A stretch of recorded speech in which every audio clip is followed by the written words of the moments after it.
This is Nate. And this is Rob. And this is Rob and Nate record a podcast. This is our inaugural episode. So you can bear with us as we learn how to do this. This is a hobby podcast. We're not doing anything that professional, at least for now. Yeah, certainly not at this point. We're still learning as we go and still learning some of the editing. So as Nate said, bear with us as we learn. So for this inaugural episode, we're going to be talking about the 1978 classic John Carpenter horror film, the slasher movie known as Halloween. An appropriate film to start with for this time of year. This is both the first viewing for me and for Rob. I've never seen this movie before. I've seen bits and pieces, maybe of it, and definitely bits and pieces of the sequel, and of course it's various sequels. And it's hard not to know the basics of this. Yeah, it's hard not to know at least a little bit about it. I mean, I've seen a few clips from it, stills from it, but I had not actually seen anything, of the film. I had not watched it before. And Mike Myers, of course, an iconic film character. As we both grew up during the 80s and 90s, you couldn't avoid him. I mean, he was part of the zeitgeist. We saw this film theatrically, which was fun. For many years, I've been thinking I want to see one of these 70s, 80s horror franchises. Not necessarily all of them, but see a fair number of them. Do either Nightmare on Elm Street or Friday the 13th or Halloween. And this was showing at the Tower Theater in Salt Lake City on 9th and 9th. Which is where we both live. Which is it's a great theater, the Tower. This was your first time? This was the first time I had ever gone to the Tower Theater. Of course, I was aware of the Tower Theater, knew of it, but I had not made it down to the Tower Theater before. Great little old theater. It's called the Tower. If you look at pictures of it when it was new, it looked more like a castle. They've taken that down, but it dates back to the late 20s.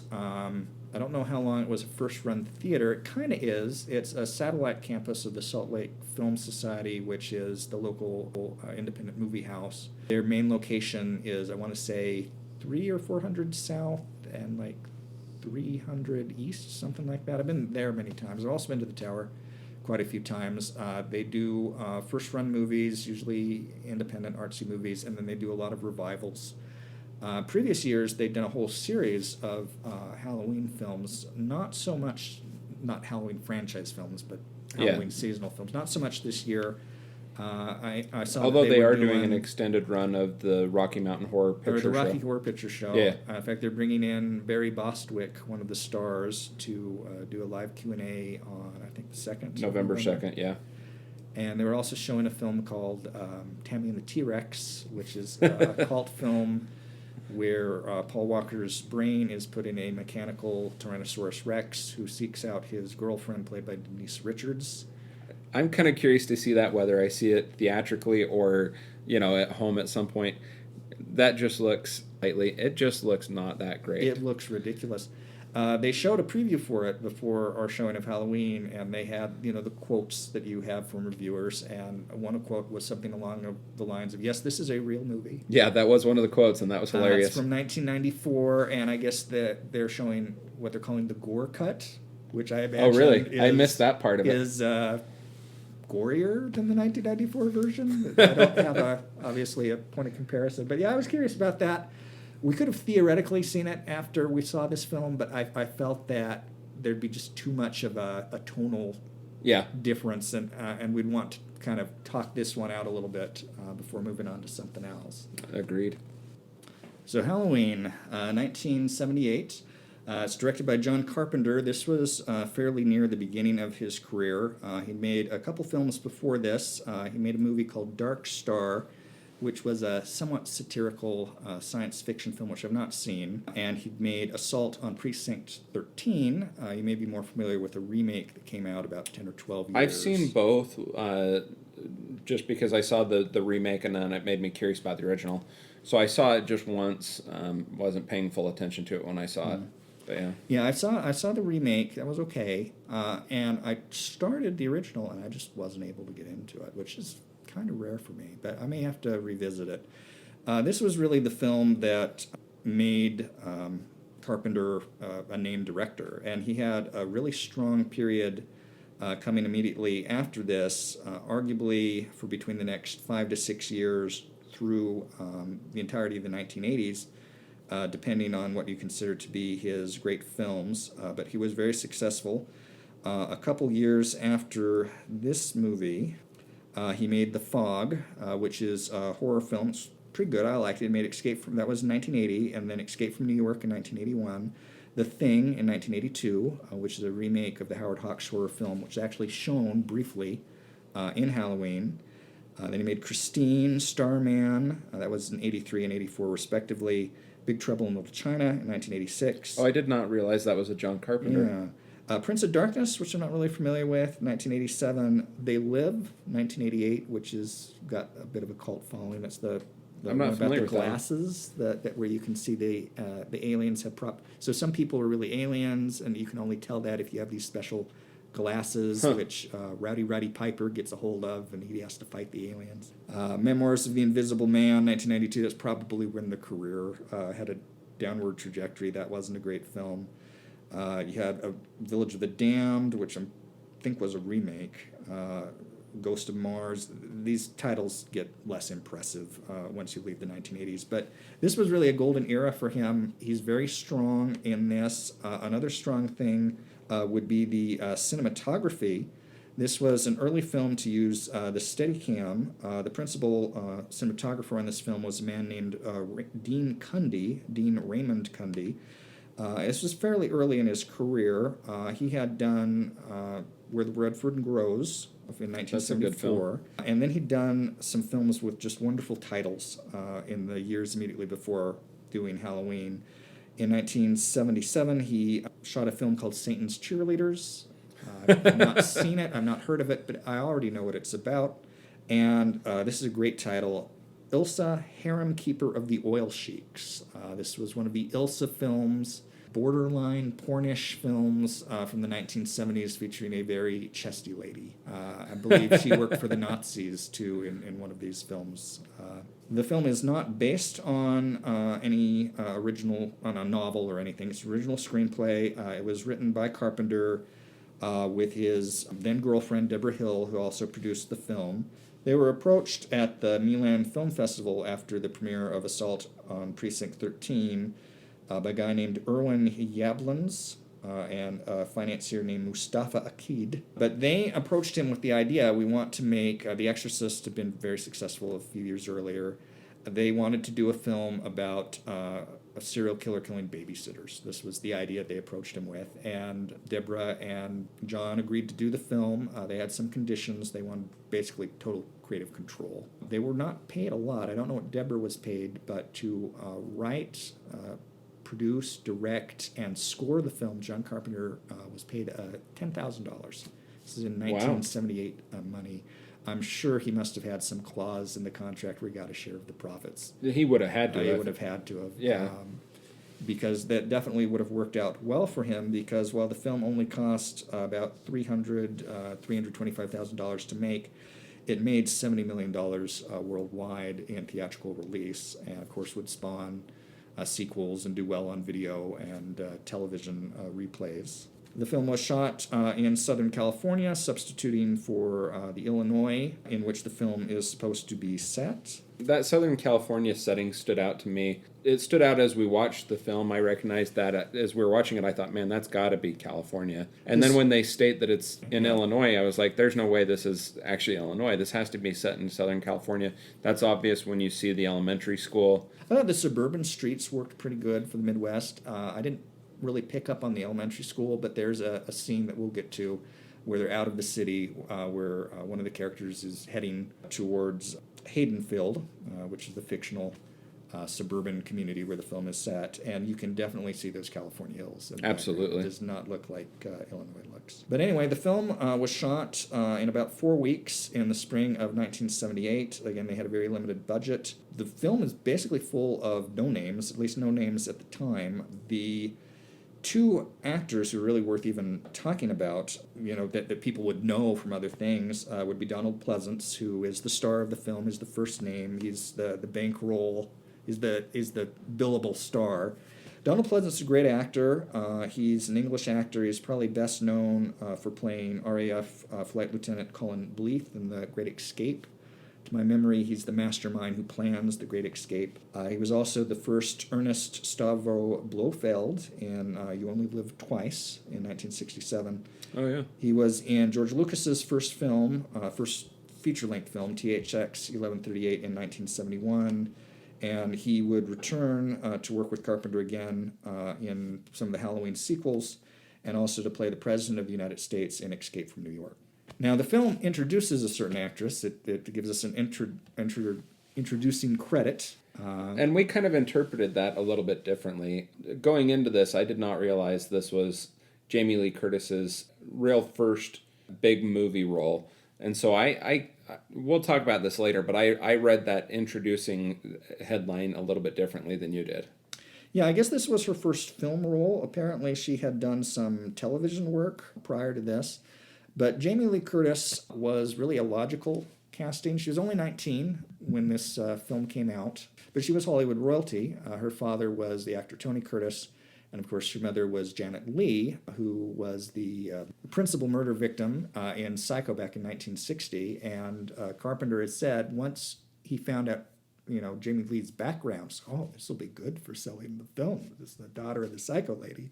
And obviously this is a film that wants to evoke Psycho very consciously. Yeah, it certainly has aspects of it that are similar to that, and like you said, it evokes Psycho and that Hitchcock classic. The other actors, P.J. Solis, who plays Linda Vanderkook, who is a good friend of Jamie Lee Curtis's character Laurie Strode, and Nancy Keys, who plays her other good friend, Annie Brackett. These are obviously not big names. They may or may not have worked much after this. The only other cast member that I thought it would be good to say a word or two about, is actually two. One is Kyle Richards. It's a little girl, one of the babysat kids, who is the sister of Kim Richards, who was a better-known child actress at the time. She was in the Witch Mountain films for Disney. And Kyle Richards apparently is on The Real Housewives of Beverly Hills, and I know she is some kind of relation to the Hilton clan, Paris Hilton, and associated Hiltons. And then the Mike Myers, the villain of the piece, who wears a mask through most of the film. We see his face briefly in one scene in which he is played by Tony Moran, the brother of the actress Erin Moran, who played Tachi on the then popular TV series Happy Days, which, now that I think about it, would have been playing on TV the night of the events of this film, because it's October 31st, 1978, which was a Tuesday, which was Happy Days and Laverne and Shirley night. That's hilarious. ABC. But he's principally played by Nick Castle, who was paid $25 a day for this role, running around in a mask. It would seem like he would be a forgettable, asterisk on this film, but he actually went on to a pretty successful directing career, directing The Last Starfighter in 1984, which is a significant film. It was one of the first films to use heavy computer graphics, mostly for budgetary reasons. A film called The Boy Who Could Fly, which was a movie I grew up on, but apparently was not a movie. Yeah, I don't recall that movie. It's not anything that pops in my head. I don't know that I've ever seen that. And then a couple of forgettable comedies, more or less forgettable comedies in the 90s, the 1993 Dennis the Menace and Major Payne, the latter of which I have never seen. Yeah, Major Payne is not a great movie. That is starring Damon Wayans, who is supposed to be a drill instructor. And I saw it once just because I don't even remember why I saw it. But yeah, not a great film. I always thought of it as a film kind of coasting off of the marginal success of the Sergeant Bilko movie with Steve Martin. Absolutely, It's a likable film. Yep. But yeah, I've not seen Major Payne. It's not on my list. There's a good reason it shouldn't be on your list. All right, so let's talk briefly about first impressions. Kind of what were you expecting going into Halloween?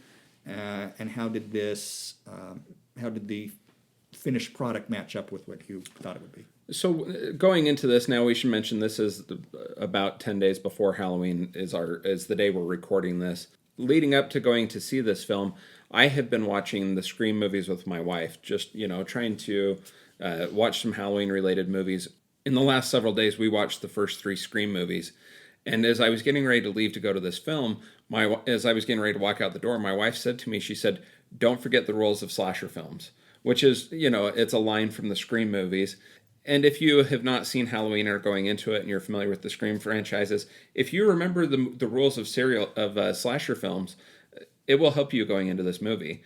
I was looking forward to seeing this. As I mentioned, I had never seen it before. Everyone's familiar on some level with the character of Mike Myers.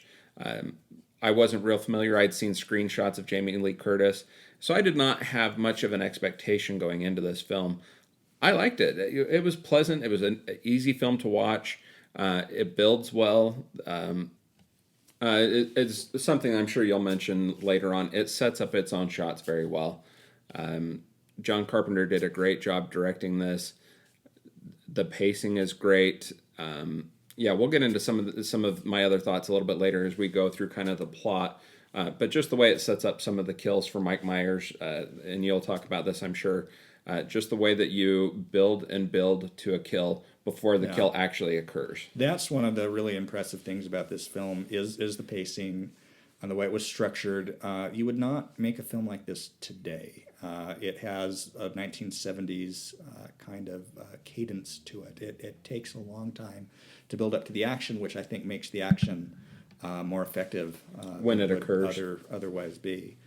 I have also seen the Scream movies. I only saw them for the first time I think I might have watched Scream 2 literally a year ago today. It was right around, and I have a film blog, and so I was looking at that. It was late October 2018 that I went through the first three, and then later I would go and you borrowed the DVDs from us. Yeah, I borrowed from you. You had not seen them, but your wife was a fan.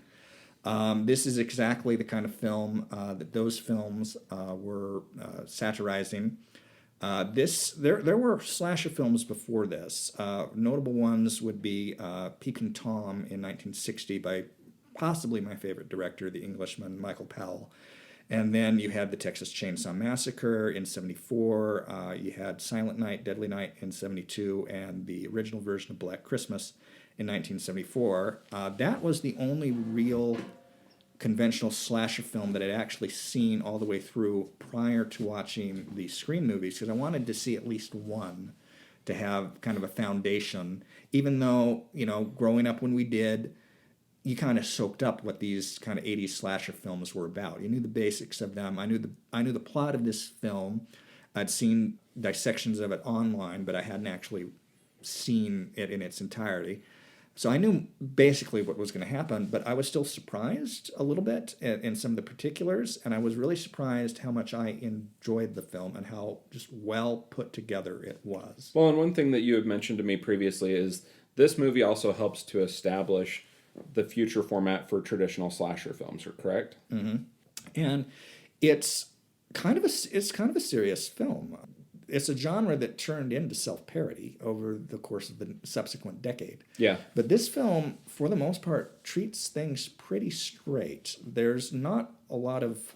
There's arguably some supernatural or metaphysical element to Mike Myers that becomes more apparent towards the end. Yeah. But it could also be read pretty straight. There's nothing in there that he does that is necessarily supernatural in this film. Yeah, I completely agree. So let's just do basically an overview. So what we're going to do at this point is basically walk through the film more or less chronologically. I think that's going to be the easiest way to stop and talk about things that we want to talk about or that got our attention or that is relevant to knowing about the film. This is going to be spoiler heavy. We're going to just talk about the entire film. So if you haven't seen it, probably should see it. So the film opens up with a prologue. This is in 1963. It is in our little Illinois town. It is Halloween night. It's shot with a Steadicam, which I believe I mentioned was fairly new technology at the time. And it is shown through the point of view of what turns out to be the killer, but is a 6-year-old boy named Mike Myers. He's in a clown costume this Halloween night. Minus the mask. And his older sister has returned from a date with her boyfriend. They go upstairs for some hanky-panky. And something maybe about this or about something else sets off little Mikey. Yeah, that's never made clear. It's never made clear, though kind of a convention of these films, Yeah. Which is it's one of the rules from the Scream films, which is not to have sex. If you want to survive anyway. If you want to survive. One thing that stood out to me in this prologue is there's a part where Mike Myers is walking around the back of the house, and he enters the house through the back door. And as he does so, you get this shot kind of looking through the kitchen, and there's a doorway, and you see through that second doorway into kind of the dining room. And the decor of the dining room, the way that it's set up, it actually looks just like a clown face. And I wondered if I assume that had to have been intentional on John Carpenter's part, but I wasn't sure what the intention was. It doesn't have any bearing later on in the film, but it was a great shot as he walks into that back door. I didn't pick up on that. I would have to rewatch that. I recall seeing the clown image, but what I remember is him, I guess, picking up the mask. After he comes into the house. After he comes into the house. Yeah, he goes through the kitchen, through the dining room, and into the living room and picks up the mask. And then he kind of stays there in kind of cubbyhole while the boyfriend leaves after he's had sex with his sister. Which must have been one of the quickest wonders that we've ever seen based on the sequence of that shot. Pretty quick. So he skedaddles, and then Mikey walks up the stairwell, goes into his sister's room. We have full breasts in this scene, which surprised me a little bit. And he's picked up a kitchen knife, butcher. Is that a butcher knife? I would assume that's some sort of butcher knife. It's a serious steak knife, if it's nothing else. It's a large, wide-bladed knife. Wide-bladed knife. So we do see him pick that up, go upstairs, open his sister's room. Like, Mikey, what are you doing? And then stab, stab, stab. Psycho-like. Yeah. He comes down the stairs. Well, real quick, though, she also dies extremely quickly for a couple quick stabs from a 6-year-old. Yeah, it's a little bit condensed, those events. But he works his way downstairs just in time for Mommy and Daddy to come home from whatever the party or whatever they were doing. They see, our 6-year-old son is standing in the front yard in his Halloween costume, minus the mask, and he's holding a knife that has blood on it. Something bad happened. And then we cut. We cut forward 15 years and minus 1 day to October 30th, 1978. It's a night shot. We have Donald Pleasance playing the character of Dr. Loomis, a psychologist or psychiatrist, who is being driven, or is he driving? There's a nurse. He's being driven by the nurse.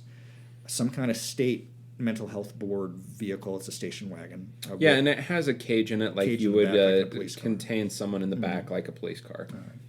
And so they're driving to a mental institution to pick up Mike Myers. Later, Donald Pleasance will have a conversation where he will mention that he first met him shortly after the killing, became his psychologist, said, I spent 7 years trying to reach him, and then 7 years trying to keep him locked up. So since the killing was in... there's technically been 15 years, but, he probably met him in early 64, maybe late 63. But anyway, they are driving to this mental institution to pick up Mike Myers to transfer him to another mental institution. It sounds like they're getting ready to go to some sort of court hearing, so it's going to be a custodial transfer. They're transferring him somewhere else where he'll still be in someone's custody. But they're picking him up at night. Well, they're picking him up at night to transport him so that he can go to court the next day. But he doesn't talk. That's something that Donald Pleasance mentions, says he's never... Yeah, but it's a constitutional right to be present at the hearing. Okay. So I got the impression that he was being sent to a more secure facility because I think that Dr. Loomis maybe saw something like this coming as we're approaching a significant anniversary. And, he talks about spending 7 years trying to get him locked up, which indicates that there was some opposition to doing that. That's interesting. So I made the assumption that they were going to a court hearing based on the conversation between him and the nurse mentioning something about he may never get out after this. Yeah. And I thought that was because they were going to court and taking away some sort of rights. Yeah. You may be totally correct. They may be transferring him to some other institution. Yeah, I think my reading of it was the intent was to get him to a more secure facility than the one he was currently in, which turns out would probably have been a good idea because as they pull up to the complex, the nurse is like, I didn't know they let the patients wander around at night. So, no, I don't think they do that. Something's up. So Dr. Loomis gets out. Did he go to? He's going to the gate, and he's at the phone, or he's on the phone. Yeah, at the gate. the phone to let us in. Open the big gates. And at which point, Mike Myers jumps out of nowhere, smashes through a window, attacks the nurse, and eventually gains control of the vehicle. So Mike Myers would have been 6 in 63, so he'd be about 21 now. He spent the entirety of that 15-year period in an institution, but is a fairly good driver, at least in that. Yeah, and Loomis scenes. makes, or at some point a comment is made about maybe someone here taught him. Someone at the institution taught him how to drive. Yeah, which is kind of a weird thought. Yeah, it's there's a scene later on in the movie when Loomis is back at the institution meeting with who I took to be the director of the institution, and that's when he makes that comment that he says he's been locked up. How would he have learned to, how would he know how to drive? And that could Loomis also makes the comment of, well, he did so. Maybe someone here taught him how to drive. that also could segue into that reading that he was not satisfied with the way this particular institution was being run. That's true. And that it was not a safe place to have someone with the violent tendencies of Mike Myers. So the timing of which these occur is the other reason I thought that they were transferring him for some sort of court hearing.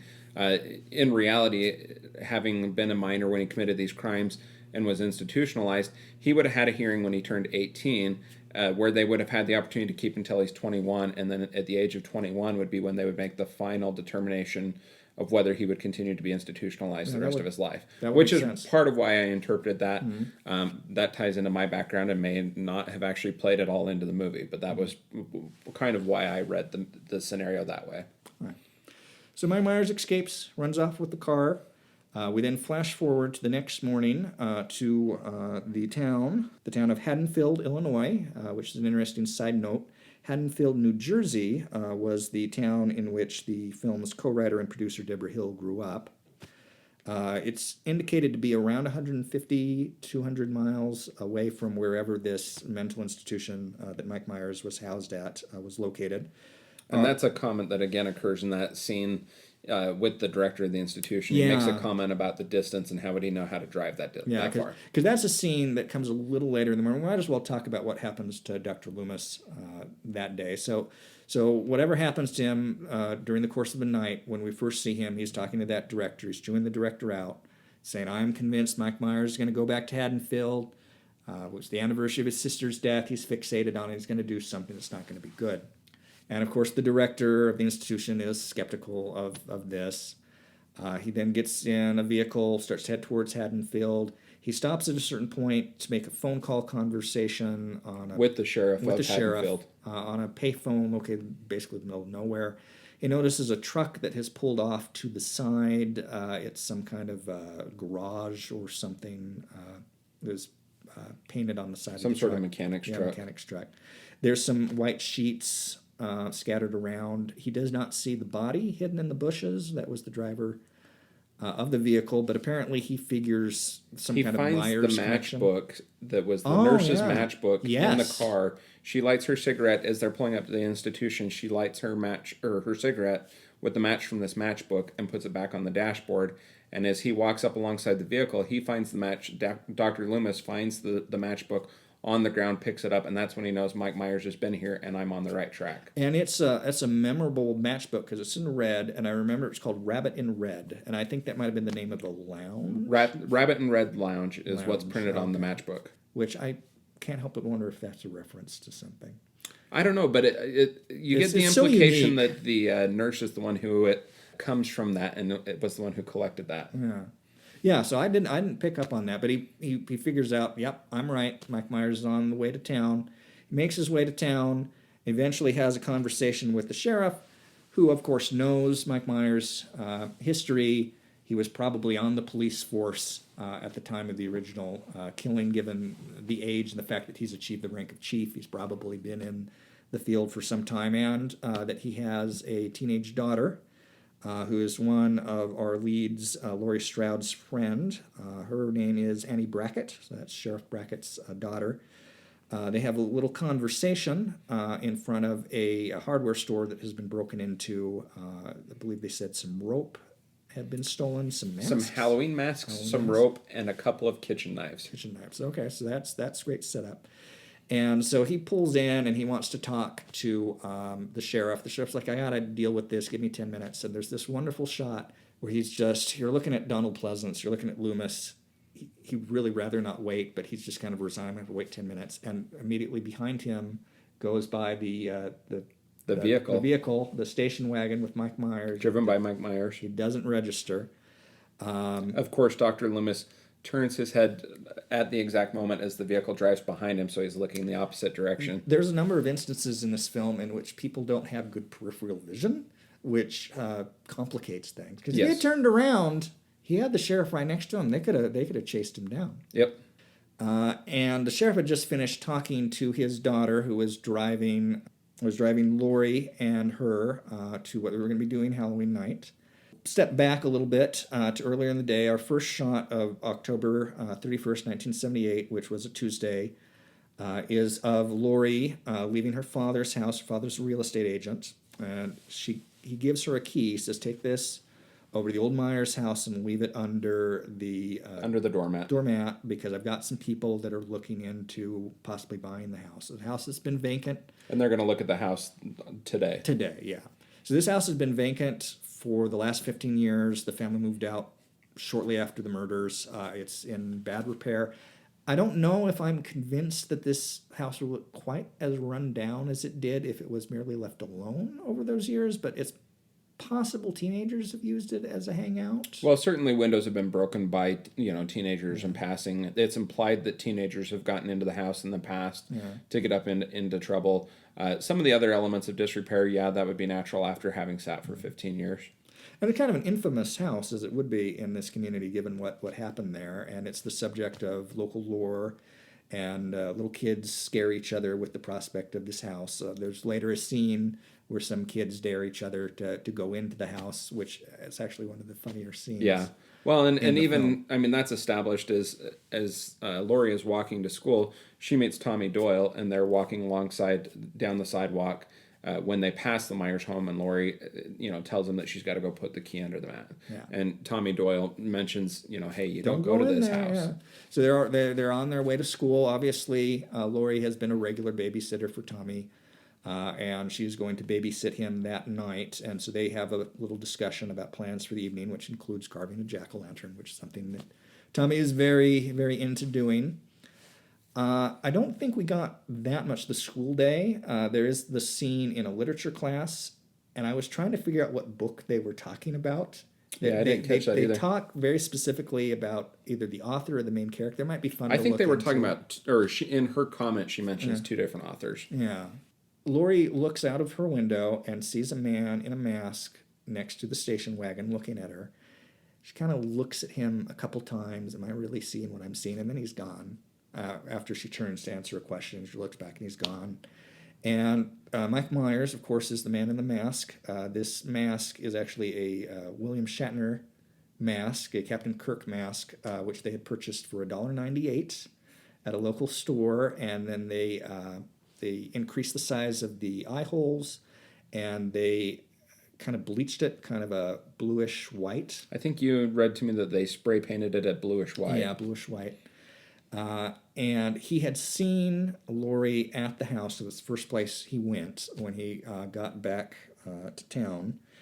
And he kind of takes a fixation. He's in the house watching her as she drops off the key. There's a pretty instant fixation because the timing, the place that he sees her, the house, she's probably around the same age as his sister was. I think she's supposed to be around 17 in this film. And she's the only one that really, of the teenagers in this film, that really looks like a teenager. Her friends, their boyfriends, they're in their mid-20s. Yeah. One of them, I think, was like 29. I think the blonde, Lydia, was like 29 when she made this film. Linda. So then we go to the end of the school day. Then we have a little scene with Tommy being picked on by some kids who say the boogeyman's gonna get you, and they break his pumpkin, which presumably was gonna be the jack-o'-lantern. Gonna be the jack-o'-lantern, which is never directly addressed how Lori knew, but Lori ends up providing a new pumpkin. We see her leave her house with it to go to babysit at Tommy's. But Lori meets up with her two friends. There's a short-haired brunette named Annie. Annie is the daughter of the sheriff. And then there is a blonde named Linda Van Der Kook. played by PJ Souls, who was like 29. Yeah. And she's playing like 12 years younger than herself. And she is the classic kind of blonde bimbo type Blonde bimbo cheerleader.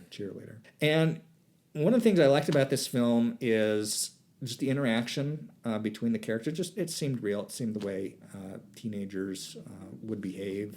Yeah. They had Seems like a pretty typical easy teenager rapport. They conversation. teased each other a little bit. They're not bad girls, but they're a little. They're not what their parents. They're not what they want their parents to think they are. They're a little promiscuous. There's a little promiscuousness. There's a little smoking going on. Obviously, Linda is not shown to be very bright. In fact, they have a conversation about school books. I don't need books. Leave my you left your chemistry book. I leave my books all the time. But they do point out that Lori is smart, and they're having a discussion.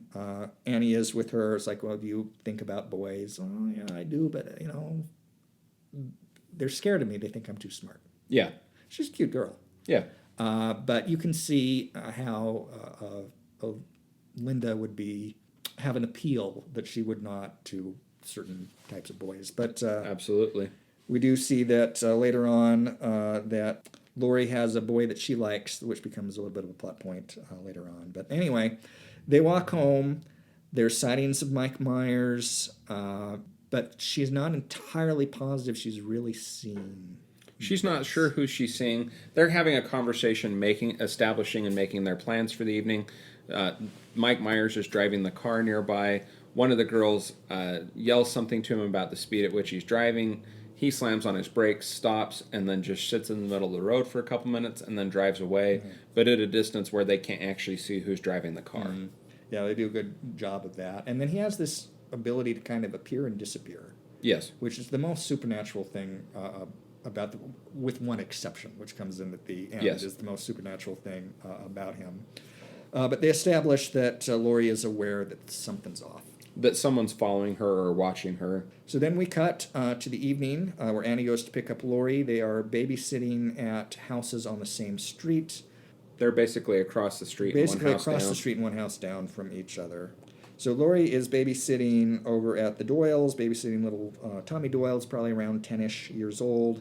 And then Annie is across the street at the Wallaces, across the street and one down, babysitting Lindsay, who's probably about the same age. Yeah, and there's an implication that Lindsay and Tommy are friends. Yeah. They know each other. They That would play make together. sense. They live across the street. Yeah. So Laura has planned to obviously cut the pumpkin, read stories to the kids. He wants to read movies, some comic books, which his parents do not approve of. And there's some sort of horror or science fiction movie marathon going on TV that the kids start watching. They make a reference to Dr. Demento, who I know of as a radio personality. He was on in the 90s. I don't know if he's still on at all. He mostly played novelty songs, Weird Al, Spike Jones type music, but it would not surprise me that he was also a horror host, though they may have just been using the name as a generic horror host sounding. The horror film marathon that night is not Frankenstein or zombies or one of the traditional ones you'd think of. It's science fiction horror films.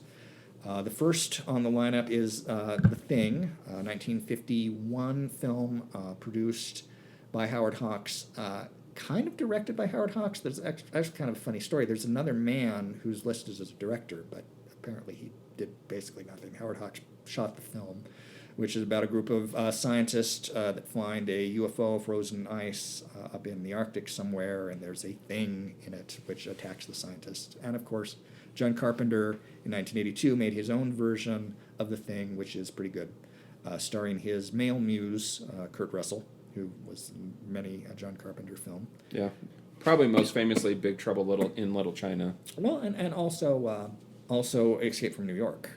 Yeah, I haven't seen that film. You haven't seen that? We should probably do that at some point. We should do that, and the 15-year belated sequel, Escape from L.A., which came out in '97, which I have not seen, but I do know has a picture of an image of Snake Plissken on a surfboard being shot at, which just it does not look good. It looks Tammy and the T-Rex quality effects, maybe a little better than that. Yeah. And then the second film that they watch, and they do make a reference that's going to be 6 hours, which to me is probably started around 6, which gives you a sense of the time frame that the story is happening in. So you have 2 hours, including commercials for The Thing, and then you move on to Forbidden Planet with Leslie Nielsen. It's the film in which Robbie the Robot was introduced. It's basically Shakespeare's The Tempest in space. It's also got, forget if it was Robert Pidgeon or Raymond Massey. Those two kind of alternated doing cheesy science fiction films at that point in their careers. So you've got this going on in the background. You've got Annie across the street at the Wallaces. Annie's boyfriend has been grounded. Do you remember why?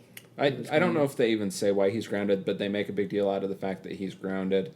But then his parents leave, so he discovers he's able to sneak out. I'm assuming all of these parents are at some big community party. Yeah, I get the impression that they're going to some sort of party together, that all the parents are going to be together, and the kids are aware of how long the parents are going to be gone. And I wonder if this was a 70s thing, that because we see some trick-or-treaters trick-or-treating as Laurie's on her way back from school. Probably, we're talking like 4 in the afternoon. Yeah. The night came quick because obviously it's October in Illinois. But you don't see the babysitters interacting with trick-or-treaters really at all. I mean, you see some in the background. They don't have a scene where they go to the door, which I think was probably the most off thing in this movie for me. I felt like there should have been more. Yeah, I think that's one of those things. It didn't seem natural. It's one of those things that I think is basically implied, because you see the kids either going to or coming from doors as they're trick-or-treating. You also see the passage of time between films, but you just see nothing of the film itself. Yeah. So the trick-or-treaters could have come. Bits and pieces. Well, you see bits and pieces, kind of intros and a shot here or there, but you don't see. There's no implication that they're watching an extended period of it until the next movie starts. So in that time, you assume kids have come to the door and were trick-or-treating or something like that. And I assume Tommy had been trick-or-treating before the babysitter came. They took him probably 4 or 5 in the afternoon. Probably that's never because never he is addressed. Wearing a costume, at least early on. I don't know if you noticed when she first gets there? It looked like it might be pajamas, but it appeared to be some kind of astronaut costume. You're right. I thought it was pajamas, but you're right. Yeah, I don't know what the costume would have been, but I thought it was pajamas when it first came on. So yeah, it was astronaut-y. But it might have been a $6 million man costume. Wasn't he an astronaut? I don't know. Air Force at the popular show at the time. Eventually, Annie gets a call from her boyfriend saying, "My parents have left for the night. Why don't you come and pick me up?" So Annie thought she had convinced the little girl she's babysitting, Lindsay, to go with her to pick up the boyfriend, come back, let the kid watch horror movies, and they were going to make out, have sex somewhere in the house. Well, and prior to this, it's probably worth noting, Laurie she's popping popcorn and spills the butter on herself. Yeah. So she's gone out to the laundry room, and her clothes are in the laundry. And the laundry room is actually a separate structure. It's like a detached building, yeah. But she's gone and put her laundry in the washing machine. And there's some scenes of Mike Myers stalking her. Yeah, she's doing that. Creeping around. And that's, I guess, how Mike Myers, we get the implication that that's how Mike Myers becomes interested in her, because she's stripped down to nothing but her underwear, her shoes, and her socks. Similar to how his sister was at the time that he murdered her. And then Laurie borrows what I assume is one of the dad's shirts to put on while her clothes are going through the laundry. And this is what she's wearing when she gets the call to go pick up her boyfriend. Yeah, it's the oversized male button-up shirt. Dress shirt, yeah. That look. But anyway, Lindsay has decided she was more interested in watching the scary movies. And so Annie says, "Hey, why don't we go across the street and you can watch movies with Tommy while I go and pick up my boyfriend." So they go across the street. Laura, of course, the good girl, is like, "Okay, I'll watch them. Just let me know, when we need to put them to bed." And she said, "I'll call you in an hour." And then she leaves. And then I lose a little bit of track about what happened. She goes back across the street? She goes across the street and goes into the garage to get into her car, and the door to the car is locked. And there's a great little piece of business I like. She's singing some song to herself. I want to say the boyfriend's name is Pete. Peter, yeah. And it's a song about Pete. I don't know if it's a real song or a song she made up. And she does what you sometimes do when you're singing to yourself and notice something, you incorporate it into the song. So there's a Pete, and I don't have my keys, and just kind of goes back into the house. goes all the up way the around the keys. house through the front door, retrieves her keys, checks herself in the mirror, walks back out to the garage, and it's notable that as she walks right back up to the car, she's not using the keys as she approaches the door to the car. She walks up to the door, pulls on the door handle again, and the door opens. And I don't think, does that register for her? Not at all. Because her mind's elsewhere. She just climbs right into the car. And that doesn't turn out well for her. No. Mike Myers is waiting in the back seat of the car. As she gets in the car and is getting ready to start the car, she notices that the car windows are foggy. She rubs the fog a little bit, and that's when Mike Myers pops up out of the back seat. Strangles her to death. This is the first, other than the murder in the prologue, this is the first on-screen death in the film. Because it was a dark theater, and my watch doesn't light up, I couldn't quite make out exactly how far into the film we were, but I think we were between 50 minutes and an hour into the film. We're pretty far into the film. I mean, we're aware that Mike Myers has killed one other person on the way, but that's not an on-screen death. That's the first, as you mentioned, that's the first on-screen death. And yeah, it took a long time building to that moment. And you see Mike Myers, you see him there. They talked about in some of the reading we did online that they wanted to do a scare about every 10 minutes. So you have a lot of these false scares where you see Mike Myers, oh, there's an open window, she's alone, maybe this is when it's going to happen. It keeps not happening. They put it off until very late in the film, probably 2/3 or so into the film, and that's when things ratchet up and the action starts to move considerably faster than it had before. Still a 1970s pace. If you were to make this film today, and maybe at some point we'll have to see the actual remake of this film to see how the pacing differs, but it wouldn't have taken the time that this film takes. And the fact that this film takes the time that it does, I think is why it works as well as it does. Well, probably if it was remade today. So one thing we have kind of skipped over is Mike Myers has made another kill in the sequence of this passing of time. When the sheriff and Loomis go to his home, they discover that there's a dead dog in the home. Mike Myers has killed a dog. And so Mike Myers has been killing, and in fact, he kills the family dog, the family that Annie is babysitting. I want to say his name was Lester? The dog's name? Yeah, something Yeah, like I didn't that. catch that. Started with an L. But he does kill the family dog that Annie's babysitting for, kills the dog out in the yard and things like that. They don't notice it. They notice Annie was a little annoyed with the dog's barking, so the dog knew there was an intruder. Annie didn't pick up on this. And when the dog stopped barking, she was kind of pleased. She's actually it was grateful. A brief little, he stopped. Okay, good. Yeah, but it's in the lore of serial killers, that's something that would allow Mike Myers to bide his time. Yeah. To get rid of the barking dog who's going to draw attention. No, serial killers, in the lore of serial killers, they have a tendency to kill animals to allow them to go longer between kills. Okay, that's interesting. So then Mike Myers strangles her in the car, and then we get kind of an interesting sequence of shots. He kills her in the car, picks her up, and carries her around the house. Yeah. We know that there's a back door, but for whatever reason... The people have not been using this back door. Well, the only time it gets used is when Annie goes out to do her laundry. That's really the only time it gets used. But Mike Myers carries her the long way around the house and in through the front door. And as he's doing so, from across the street, Tommy looks out the window and sees Mike Myers. This is another great little piece of business. So you see Tommy and Lindsay are sitting watching the movie. Tommy gives one of those great little eye roll things of a kid getting bored with this movie. And so he gets up. He decides to hide behind a curtain, and he's going to try to scare Lindsay. And when he's doing that, he looks out and he sees Mike Myers. And he's seen Mike Myers before. He thinks he's the boogeyman. And he's been trying to get Laurie's attention. Laurie's dismissive, understandably. Well, every time Laurie looks out the window, he's gone. He's gone because he's got that. That's his superpower. He's super quick when he wants to be. And so he freaks out. Laurie comes in. There's nothing there. Nobody's there. Lindsay says, "I believe you." Whether that's just childhood loyalty or whether she really believes, I don't know. It doesn't really matter. Yeah. So Mike Myers carries the body into the house. I don't recall, what does he do? Do we see what he does with the body right away? We do later on. We do later on, but I don't think we do right away. He takes her upstairs. Yeah. And around this same time, Linda, it's a short period of time later, Linda shows up. Linda and her boyfriend show up in this classic 1970s party van. Yeah. They park in front of the house. They go up, they go inside, it's dark. They're a little thrown off by this at first. Well, they set up the scene that they're partially drunk. Yeah. As they pull up to the house, they're opening a new got a beer course, each. yeah. And as he opens her door, you hear the cans falling out the door and hitting the ground. Oh, I didn't catch that. Yeah, you hear multiple cans fall out the door and hit the ground. They go into the house. They're expecting to see Annie. They don't.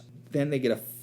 Did they get a phone call or did they make the phone call? They call Lori to see where Annie is. Okay, and Lori says she's gone to get the boyfriend. Yeah, and she can hear them fooling around in the background as they're calling.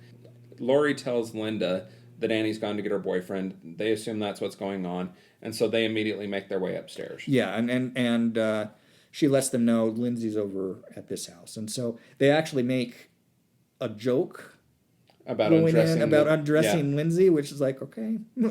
It's like, we'll go in, you take my clothes off, and then we'll both take Lindsay's off. I'm like, yeah, okay, they're drunk. Yeah. But they go up to the master bedroom, and that doesn't work out well for them either. So I wasn't sure that was the master bedroom. They specifically are told to go up and go to the first bedroom on the left. I understood that was Lindsay's bedroom. Who told them to go to the first? Annie does when she's setting up the sequence. Okay. Yeah, when they're planning on the way. Okay. Yeah. So they go upstairs, they go to the bedroom. Like I said, I got the impression it was Lindsay's bedroom. They're fooling around. The phone rings at one point while they're fooling around. This takes the boyfriend out of the mood because he's distracted by this. It rings a few times. They're debating, do we answer it because that could cause problems. Eventually the phone stops ringing. The boyfriend decides, I'm going to take this off the hook. We're going to go back to our business. They finish. Linda decides to take a smoke there in the bed. Yep. And the boyfriend goes downstairs to get something to eat. To get beer. Okay. Because there's the exchange where Linda asks if he wants a beer. He thinks she's going to go get him a beer. Oh, and yeah, she they do sends have him this to go get the disagreement beer. about who's going to get the beer. It's kind of a flirty little thing they're doing with each other. He agrees to go down. Doesn't work out well for him. Yeah, so he's getting the beer out of the fridge. Hears something, a sound from the closet. Goes over to check, the door opens. So he goes over, closes the door, and that's when Mike Myers comes out of the closet, picks him up in a stranglehold by the throat, pins him up against the wall, and then stabs him once. Stabs him through the sternum. Hard enough that it goes through his back, into the wall, and the knife is holding him up on the wall. Kills him pretty much instantly because he doesn't fight very long. He gets got. It takes maybe a 2 seconds or something because there's a shot where they go down to his feet and you see his feet slump. Yeah. Like that's the life leaving him. That scene where Mike Myers is standing next to him, being held up by that knife, that's one of the great shots of the film. Yeah. And I guess that's one of the other few implications to Mike Myers having any semblance of superhuman strength. I mean, I don't care how sharp your knife is. One stab to go straight through, hard enough to hold the body up. Yeah, that's not happening. Yeah. That's a quality knife, Ginsu. Yeah. So then Mike Myers gets a bed sheet, takes the glasses off the boyfriend. Boyfriend wears glasses. Puts it on himself and comes up silently. Over the top of the sheet. Comes up silently, stands in the doorway, looking at Linda. Linda's like, oh, that's cute, that's funny. And tries to engage him, thinking this is some kind of joke, and there's just no response. So she starts to get annoyed. And it's like, you know what, I'm going to go call and get somebody who's here that's interested in doing something and being a jerk. So she goes and picks up the phone and dials across the street to Laurie. And as the phone is ringing over at the house where Laurie is, Mike Myers comes up and uses the phone cord to start strangling Linda.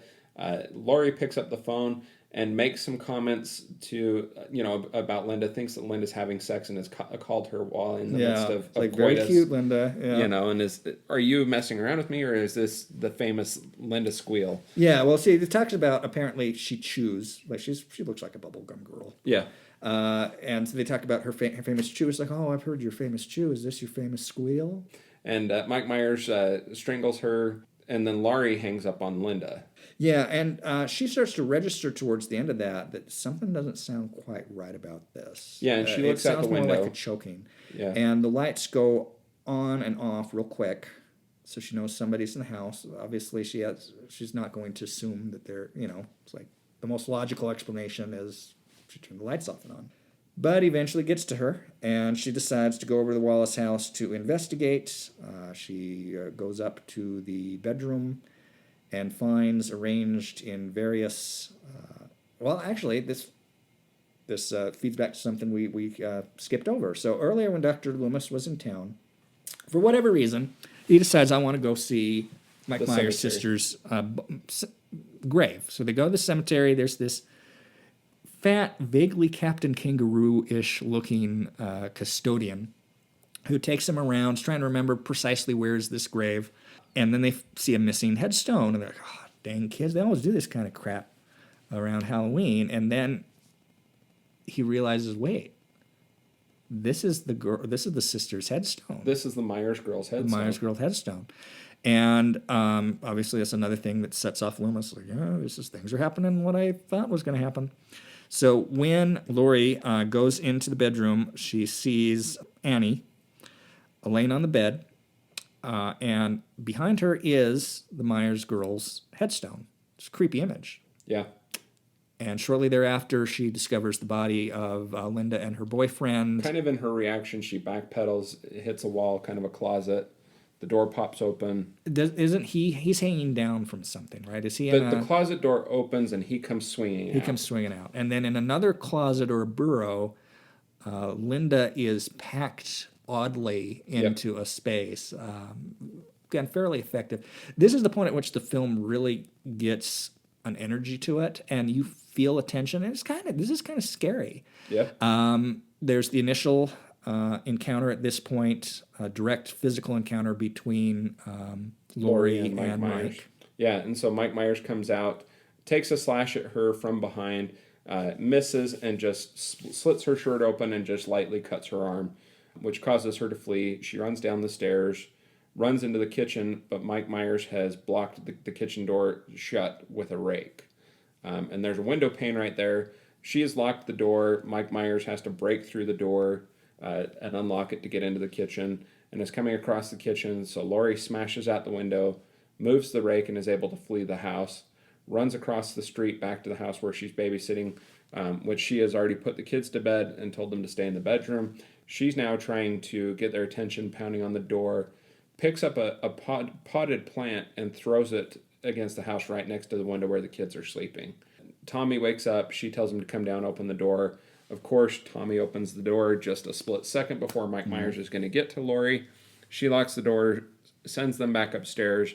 Sends them into a room, says, Tells them to stay lock in the here, door. lock the door. She comes back downstairs and is looking around trying to figure out where Mike Myers is. Goes to pick up the phone, but the phone is dead. And it notices that the window is open. And that's when Mike Myers makes his appearance in the house, tries to stab her, stabs the couch cushion instead. She is sitting right next to her knitting and has already pulled out a knitting needle and stabs Mike Myers, correct me if I'm wrong, in the neck with the knitting needle. Because he pops up and there's a scene where you can see the needle sticking out of his neck. Isn't he briefly disoriented and collapses? He collapses on the floor and lays there. She looks over the back of the couch and thinks that he's dead. So she sits down. She sits down. I believe she kind of gets her bearings. She gets up. She goes across the hall. They're on the second story to the room where she left the kids. So she gets up, goes upstairs, knocks on the door, tells Tommy to open the door. Tommy opens the door. She comes inside, and he's become convinced that Mike Myers is the boogeyman. Mm-hmm. And she tells him that she's killed him. And then he says something like, "You can't kill the boogeyman." Yeah. And at which point, Mike Myers shows back up. Yep. They have another scuffle. Yeah, she sends the kids.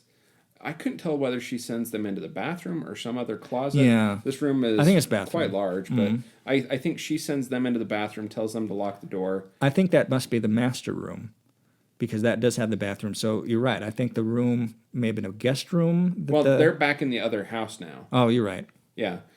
So she sends them into the bathroom, tells them to lock the door, and she goes into a closet to hide. Yeah. And when she does that, you're like, oh, man, that's a dumb... Well, the only thing that gives an implication that she might get away with it is before she goes into the closet, she opens the doors to the balcony. So I when I was watching that in real time, I thought, okay, is Mike Myers going to think she's gone out the balcony? Right. That thought occurred to me. Of course, he doesn't take the bait. He goes straight to the closet, is trying to break into the closet. She fashions a makeshift weapon out of a metal hanger. Oh, yeah. I assume she must have poked him in the eye because he pulls out of the closet briefly, and as he does so, he drops the knife. So she grabs the knife. Mike Myers leans back into the closet. She stabs him. You get the impression it's quite the stab. He falls out of the closet, falls on the ground. So she opens the closet, which she's tied shut from the inside, and is sitting on the floor. Well, she goes and gets the kids out of the bathroom and is sitting on the floor talking to the kids when... And she tells the kids, and of course Tommy's really scared. I'm sure the girl's scared too, but Tommy particularly says, you need to go down outside, run, go to such and such neighbor's house. Which is like 3 houses down the street. Because I guess that's one of the few people that she knows is home, I guess. Well, and at this point, we should establish that Dr. Loomis has figured out... Yeah, I was going to get to that. So she sends the kids out. You see the kids running, screaming out of the house, heading towards the neighbor. And they're seen by Dr. Loomis, who a little earlier in the film, when he came into town, the sheriff, skeptical but not entirely dismissive. It's like, okay, well, if you're right, then we need to be vigilant. But you know, he wasn't completely writing him off, even though he thinks he's probably wrong. He was going to take precautions. And Dr. Loomis was convinced that Mike would head back to the house, knows he's already been there because they found the dead dog. So he's just staking out the house. And that's where they have that Thinking scene. that Mike Myers is going to come back to the house. That's where they have that scene where those kids that were picking on Tommy earlier are walking by and they're daring each other to go into the house. And one of the boys is up to the door. Up to the door. Loomis is trying to think, how do I do this? How do I approach this? I can't have them in there. Well, and he's been standing next to some bushes, and so he kind of squats down watching the kids do this. He does a funny voice. I can't remember precisely what he says. I don't remember what he says, but he projects his voice something along the lines of... He Timmy. hears them say their name, Yeah. so he's like, Timmy, you can't do that. Something along those lines. Freaks the kids out. They run away. He kind of... Just a little moment of relief for him. He's like, okay, I'm abused. A moment of entertainment. I'm abused that worked so well. Yeah, but he somehow figures out that Mike Myers... Oh, no, he looks across the street. He looks across the street and sees the car. So he's wandering the neighborhood and just happens to be right around the point of these houses when the kids come outside. So he saw the car that alerted him that Mike Myers was in this general vicinity. The sheriff has been driving by periodically to check on him. He talks to the sheriff. Says, Sheriff, you check the backyards, I'll watch the street. Yeah. So he's walking around. That's when he sees the 2 kids running out of the house. He's like, I got to go in there. And he's already established earlier that he has brought a gun with him. He's got a pistol because there was a scene, a jump scare scene where he just pulled out this gun when they were at the Myers house. Yeah. When it was actually just a piece of the gutter piping on the side of the house had fallen down. That detached and hits the window, smashing the window. So he establishes that he has a gun, tells the sheriff he has a permit, shows him his permit. Yeah, which I thought was kind of... Well, it was funny for Illinois because I don't believe that that's something that's necessary in Illinois, but it's something that's necessary in California. That's funny. That could very well be. I know that at least now Chicago is famous for strict gun laws, but I don't know if that's Illinois altogether or if that's just a city thing or if that was even a thing in 1978. I don't know if that's even a thing in 1978, but that's a Chicago thing, not a state thing. Okay.